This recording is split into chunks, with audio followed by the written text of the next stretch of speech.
السلام عليكم. ازيك يا عمرو رشدي؟ شرف. اخبارك؟ الحمد لله. اخيرا رجعنا تاني. يا باشا وحشتني. وانت وحشتني يا والله. شرف. قبل بس ما نبدا ونتكلم بقى عن الزمالك ونتكلم عن الاهلي ونتكلم عن المنتخب اللي احنا هنتكلم في الحلقه دي النهارده ان شاء الله، عايزك تقول لي بس ايه اللعيبه الكبيره اللي معانا دي، ابو تريكه والخطيب ومارادونا. مارادونا ده ما يعني اكتر لعيب بحبه في الكوره كلها، يعني ده بالنسبه لي نمره واحد. هتقول لي ميسي كريستيانو، هقول لك مارادونا برضو. مش هعترف بالكلام ده، هو مارادونا نمره واحد. بيبو طبعا احنا ما لحقناهوش قوي، بس طبعا ده شفت له شويه اجوال مش طبيعيه بصراحه، رهيب يعني. دي حقيقه. وتريكه طبعا ده كلنا بقى يعني كل الناس تحبه يعني. تريكه اهلاوي زملكاويه الحقيقه. يعني اهلاوي زملكاويه، في ناس كده بيطلعوا زي حازم امام زي ابو تريكه. الناس دي محدش يختلف عليها، ولا حتى هم يعني، حتى الناس اللعيبه بتتكلم اللعيبه الكبار اللي بتتكلم عليهم دايما يقول لك الناس دي كانت غير ان طبعا يعني في الملعب مختلفين، طريقتهم مع الناس، كل لعيبه بتتكلم كويس. الاثنين دول بالذات يعني كان حازم. يعني انت اللي جاب الثلاثه دول، انا اللي جاب بقى شيكا بقى حبيبك اهو. التيشيرت ده ليه معزه عندي جدا، لان التيشيرت ده شيكابالا نفسه هو اللي مديهولي. أيوة. ومش عارف لو مركزين شويه هو ماضي شيكا 10 يعني طبعا حبيبي الحقيقه. نبدا ندخل بقى في المهم. نتكلم اول حاجه عن المنتخب المصري. انت قول لي ايه رايك في المنتخب المصري ورايك في منتخب مع حسام حسن. هنتكلم على الماتشين اللي فاتوا عشان نبقى يعني محددين. ماتش الكيب فيردي الراس الاخضر وماتش بتسوانا. انا شايف ان في ماتش كيب فيردي يا شريف هو احنا لعبنا بخطه انا شايف انها كانت مخاطره جدا. انت بتلعب ب5 لعيبه في ملعب ما بيدافعوش، انت بتلعب بس مروان عطيه في نص الملعب، وبتلعب بزيزو وتريزيجيه وصلاح ومرموش ومصطفى محمد. عندك 5 لعيبه في الملعب ما عندهمش واجبات دفاعيه خالص. ده خلى شكلنا عامل ازاي. لو انت خدت بالك الماتش كل الناس اللي خدت بالها يعني، انت الكوره وهي معانا مش معانا في خطوره. حتى لو لعيبه كيب فيردي مش موفقين او ما عندهمش الكواليتيز اللي هم يخلصوا، بس في خطوره عليك. فالخطه كانت فيها مجازفه جدا من وجهه نظري. ما كانش بس مجازفه حلو بس انت لو الفرقه الثانيه دي انت ما ينفعش تبقى انت كل هجمه وكره مش معاك تحس عليك بخطوره. هيبقى اهم حاجه انت كسبت. بص هو انا معاك 100% في النقطه دي، بس هو كان الشوط الاولاني هو عمل الخطه اللي هو عملها دي الهجوميه اللي انت بتقول عليها دي كانت ناجحه جدا. هو الشوط الثاني بس اللي وقع شويه، واعتقد وقع بسبب مدنيه. اللعيبه بتاعت الاهلي ولعيبه الزمالك كانوا راجعين من راحه، دخل على طول على الماتش. عندك حق. فهو اعتقد الشوط الثاني وقعوا بدنيا مش اكتر، بس كخطه لا خطه كويسه، في جرأه غير طبيعيه. هي دي انا ما شفتش انا ما عنديش مشكله شيء في حاجه غير الكلمه دي، غير الجرأه دي. ما ينفعش تبقى جريء قوي كده. جريء على ارضك، برضه جريء على ارضك ومع مين؟ ما هو انت برضه ما شفناهوش مع فرقه كبيره. على فكره كيف فرقه كويسه، مش برضه مش الكاميرون، مش كوت ديفوار، مش السنغال. فرقه كويسه. ما انا ما اعرفش برضه هو هيعمل ايه مع الماتشات الكبيره. احنا برضه ما شفناهوش غير مع كرواتيا، وكان طبعا ماتش يعني 4 ده بس برضه ما كانش الخطه بنفس الطريقه. شريف يا كيف فيردي فرقه كويسه، انا متابعهم يعني في تصفيات فرق. انا عارف نتائجهم كويسه على فكره. الفرقه دي حتى في الماتش ده على فكره كانوا هم مش موفقين، فانت الحمد لله عدت كده. يدخل في بتسوانا وعمل اللي كان بوجهه نظري اصح. انت حطيت 2 بدل ما كان مروان لوحده بيحارب لوحده بقى مع حمدي، ونفس الكلام ما اختلفناش. فهو يعني ظبط الحته دي. انا برضو عاوز ازود على النقطه دي. انا فكره حسام حسن احسن مدرب عرف يوظف زيزو في التشكيله. انا زيزو بقى دلوقتي 28 سنه بيلعب في المنتخب، مفيش مدرب جه عرف يوظف زيزو صح. اللي وظفه 8 ثابت، وظفه جناح صلاح ما يدخل. لا يعني هو افضل واحد وظف زيزو مظبوط هو حسام حسن. فكره التغيير ما بين صلاح وزيزو الاثنين مع بعض، صلاح ينزل في النص 8 وزيزو يروح وينج، عملت لا مركزيه في الجزء اللي قدام كله. الناحيه الثانيه نفس الكلام، تريزيجيه ومرموش. تريزيجيه بادئ 8 ومرموش بادئ وينج. في وسط الماتش تلاقي مرموش نازل في النص مع صلاح يستلم، وتريزيجيه هو اللي واصل معاه وينج. اللامركزيه في الجزء اللي قدام ده عاملين زي مثلثات هنا مثلثات هنا. ده الملعب الحقيقه انا شايف احسن مدرب لغايه طبعا في كده في ماتشين، بس انا بكلمك احسن مدرب عرف يوظف اللعيبه دي كلها صح. واكبر دليل الاوفر اللي رفعه. مين اللي عمل الاوفر لربيعه؟ زيزو.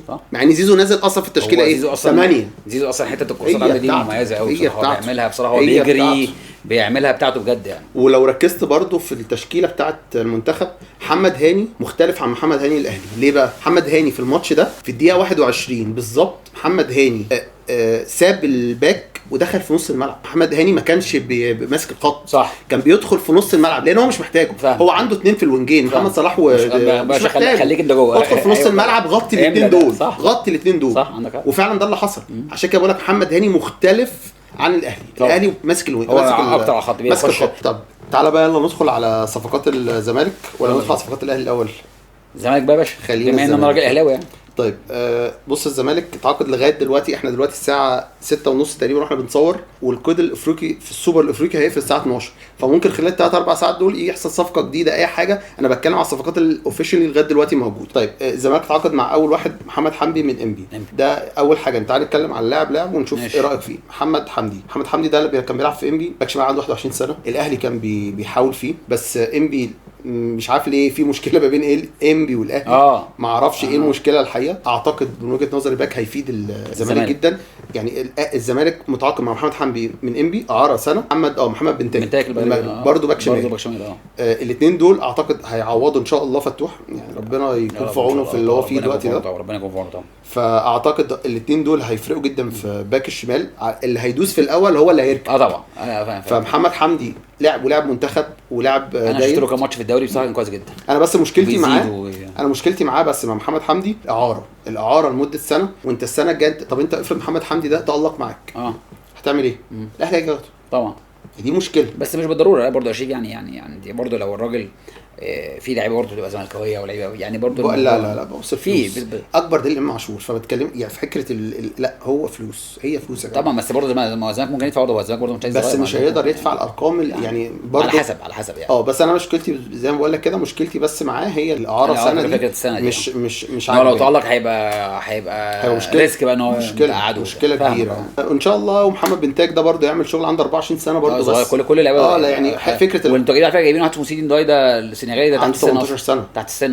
بيقولوا عليه ده على فكره، بيقولوا عليه كلام جامد قوي والله. بص هو السنغال ما فيش حد يعني ما عدا نداي اللي جالنا ده كان مضروب. الباقيين كلهم اي حد سنغالي دلوقتي بالذات اللعب كواليتي بقى كويس، بالذات اللعب للناشئين. يعني هو سيدي نداي ده لعب في الناشئين بتوع السنغال، فمع داخل في المنتخب الناشئين لعب منتخبات يعني بالظبط. فلعيب يبقى كويس. وجابوا برضو الفلسطيني عمر فرج. برضو عمر فرج ده كان بيلعب في السويد في نادي بيلعب في ايك السويدي صح كده. ده عنده 22 سنه برضو بس ده برضو الاهلي كان عاوزه. اللي انا اسمعه اللي كولر رفض اللي هو يجي، ما اعرفش ده صح ولا لا. ولما رفض الزمالك دخل في الصفقه واشترى خلصها ب1,200,000 يورو. هيدفع اول قسط السنه الجايه. يعني السنه دي هو جاي فاهمك. هيبدا يدفع اول قسط في 1,200,000 يورو السنه الجايه. جبتوا مهاجم تاني برضو جابوني هو ارون بوبنزا. ارون بوبنزا ده بقى قصته قصه. ارون بوبنزا ده المفروض كان الزمالك اتعاقد معاه ومضى معاه، بس ما راحش للايجنت، راح للعيب على طول ومضى معاه، واللعيب مضى الكترونيا والبطاقه الدوليه جت الزمالك. وفجاه اللاعب اختفى، بيكلموه بيرد لا يا راجل اختفى. فطلع الايجنت بتاعه الفرنسي طلعوا وقالوا انتوا ازاي تمضوه، من الاخر سمسره عاوزين فلوس. قصه وعاوزين فلوس. الكلام ده بقاله اسبوع ولغايه دلوقتي اللعيب مش عارفين يوصلوا. عشان كده راحوا واتعاقدوا مع لاعب بولندي بتاع احد السعودي اسمه كونراد. اللاعب ده انا شفت له فيديوهات، شفت مش فيديوهات بس، انا اول ما الزمالك من 48 ساعه بالظبط اول ما الزمالك اتعاقد قالوا هيتعاقد مع اللاعب ده، فرحت له على ماتشات في الدوري السعودي. هو بيلعب في الدرجه الثانيه، واحد الدرجه الثانيه جامد. عارف زيزو بس مشكلته زيزو بيجري ويقف ويرفع وكده. ده مشكلته. بسم الله ما شاء الله سريع جدا جدا بس ما بيقفش. انت عارف اللي هو بيجري يقف عند يعدي اليافطه. سريع سرعه غير طبيعيه.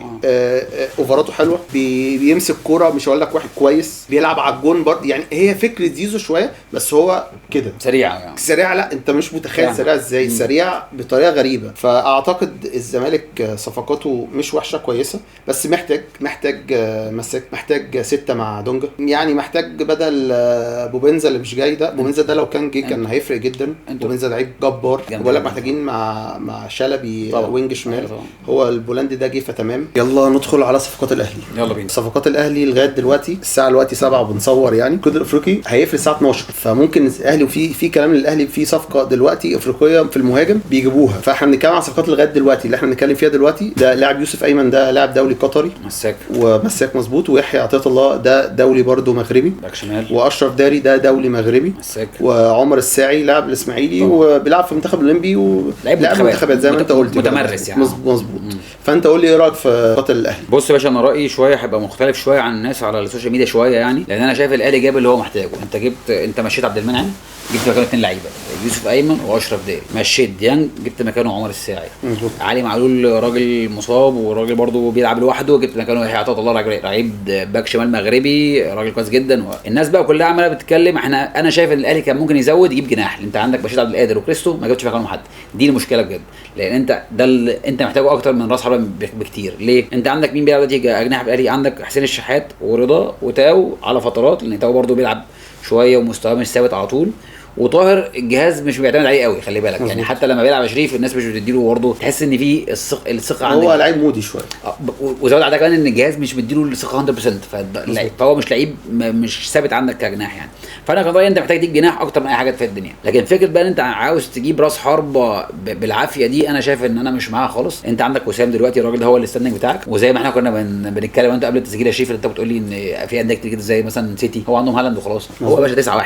والاهلي اصلا ما بيلعبش الا ب 9-1، ولا بيلعب بمهاجم واحد، مش باثنين مهاجمين. عمره ما بقالنا سنين ما عملناهاش. وعندك بيلعبها 2 كهرباء، فانت كده هتجيب مهاجم تاني، فهتعمل ازمه اكتر. تالت بقى، فهتخلي كهرباء نمره 3، فهتعمل مشكله في اوضه اللبس.